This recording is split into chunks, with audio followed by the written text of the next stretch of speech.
Abdurauf, yangi ishxonaga ishga kiribsiz. Qanaqa kompaniya aytib bera olasizmi? Hozir ishlayotgan kompaniyam ishlab chiqarish hamda biznes jarayonlarini avtomatlashtirish va tizimlashtirish bilan faoliyat olib boradi. Qanaqa qiziq voqealar haqida aytib bera olasiz? Qiziq voqealar faoliyatimizda juda ham ko'p. Yaqinda bo'lgan qiziq voqea bilan bo'lishaman.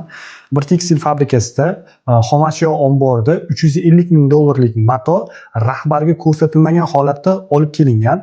Appoint EP qo'yilgandan so'ng ombor qaytadan taftish qilindi, audit qilindi hamda ombor hisobotlari qayta shakllantirib, rahbarga bu raqamlar to'liq holatda ko'rsatildi.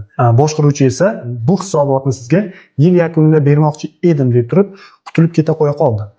Aytishingiz mumkin, rahbarni o'zi omborga kirib sanab ko'rsa bo'lmaydimi? Muammo omborga kirib sanashda emas, muammo nazorat yo'qligida. Appoint ERP sizga nafaqat muammoni, balki qaysi mato qayerda muzlab yotibdi, ishlab chiqarishdagi qoldiq, ishlab chiqarilgan mahsulot nisbatiga to'g'ri keladimi, yo'qmi, bu hisobotlarni ham to'liq holatda shakllantirib beradi. Ishlab chiqaruvchilarda bitta haqiqat bor. Nazorat yo'q joyda natija yo'q. Appoint bilan esa natija bor. Kommentariyada plyus so'zini qoldiring, biz sizga to'liq ma'lumot beramiz.